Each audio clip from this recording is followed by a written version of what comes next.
I met Matt when I was in the seminary. He's a couple years behind me, and he was, recently I saw a sermon that he gave. He was talking about when he was thinking about becoming a priest, but he wasn't yet, and he was with the parish. They had a day out for all the kids, maybe the servers, and anyway, they were at some amusement park, and they were going to get the whole day, and they just had to be back by 5 o'clock, and they set a place because everybody back on the bus, we take you home, and they get there, and they're doing a head count, and they're just one short.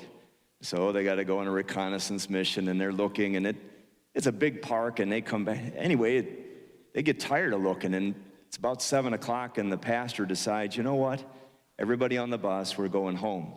And then he hands the phone. He says to my buddy Matt, he says, I want you to call this kid's parents and tell them that we left him. Oh, why don't you make that call, Father? I mean, can you believe it? So he makes his whole point like, we left him? I mean, responsible human beings don't do that.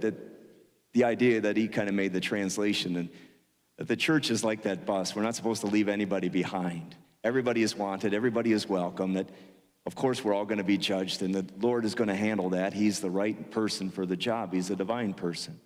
But not to leave anybody behind. My friend now, Matt, he's a Catholic priest, and he's working with the gay community, and he used that as a way of saying the church wants all people.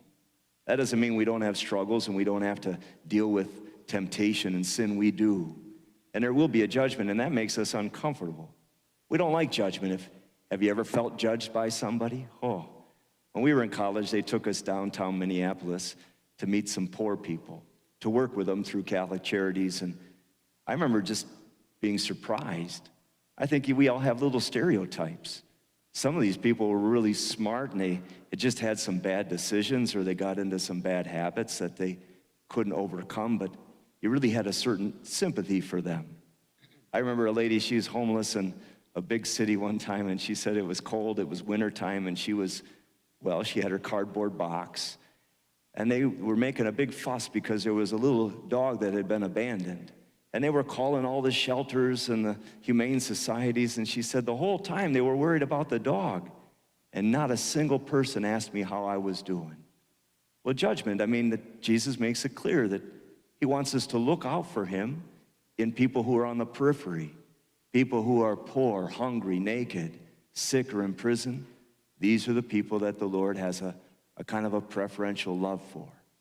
Now, when it comes to judgment, we can overplay it and turn God into a mean cop. That's not who he is. He's a good shepherd. He has a law, and he has to defend that law because he's just, but he's a good father, a perfect parent. We can overplay it. I remember this comedian talking about he and his brother every night, they would jump on the bed, and the dad would pound on the wall, and if you do it one more time, and of course, they break the bed, and the dad comes in, and what happened? Well, a man came through the window, Dad, and he started jumping on the bed, and then when it broke, he left. And he says, listen, son, do you know where you go for lying? No, Dad, where? You go down and you burn, and your eyes are burning, your hair is burning, and he says, Dad, I don't want to burn. Well, then tell the truth. The man came in, Dad. He came in the window. You see, the threat of punishment is never really the best motivator. Fear you can use, but in the end, it doesn't promote love, trust, confidence. We have to run to the Father, not away from him. Now, you can underplay it too, where everybody's going to heaven in a big green bus. This gospel, which has a judgment about people who ignore Jesus and those who are around us. We didn't see him. We didn't minister to him. And there will be a judgment, a separation. The Lord will handle that. But I remember a priest saying one time that because this is a gospel that people choose for funerals. He said he would only read one half because he didn't want people to worry about judgment. Actually, I prefer that we do worry about it, at least think about it, at least prepare for it, to know that the Lord, am I ready to live with him? Has my heart been forgiving? Have I served him? Or have I served myself? Have I been unforgiving? Have I not seen Christ in my brothers and sisters? Not to overplay it, not to underplay it. And anyway, let Jesus be the heavy. He knows how to do it. He knows how to approach sinners. He knows how to love them in a way that gives them hope. But look at Zacchaeus, the tax collector. I mean, he's been greedy. He's defrauded people, and Jesus, by spending time with him, changes him. How about the woman at the well? She's got a broken heart. And Jesus tells her he knows. but he doesn't condemn her. So we can let the Lord help us. He can play the heavy. He can give us the right words. That doesn't excuse us if sometimes we have to intervene. If you're a parent, you have to say something that maybe the child won't want to hear. I was asked to write a letter to a pro-abortion politician. And so I set the letter, the address on my desk, and I thought about it, prayed about it for 2 weeks. Because sometimes we want to be the Messiah. We want to fix everybody, save everybody, and that's not our job. But there are times where the Lord gives us a little nudge. And it never went away. I felt like, well, maybe I should. And so you pray, you ask God to guide, and then we use the pen, he provides the words. And we have a part to play. But in the end, the whole of our life is a preparation for judgment, learning to see Christ in each other. We're just coming back from Thanksgiving, and hopefully you had some time with your family. And we love our families, but boy, they stretch us if we're honest, because our families are imperfect, and we are too. And sometimes we're not able to love each other yet the way we will someday. When I was little, we used to go to Grandma and Grandpa's. I have a cousin, Steve, and for some reason, we never got along. We punched each other in the face so many times, I can't tell you. And I don't even know what we used to fight about. Now he sends me a postcard every year for Christmas, and I guess we've made things new. We've mended some fences. Every day, every year is a preparation for the final judgment. Someday we'll leave this world, and the Lord will say, did you serve? Did you love? Did you forgive? Did you encourage? Did you live your faith the best you could? Only you and God can answer that. This guy, my first friend, his name was Matt. My other friend, same name.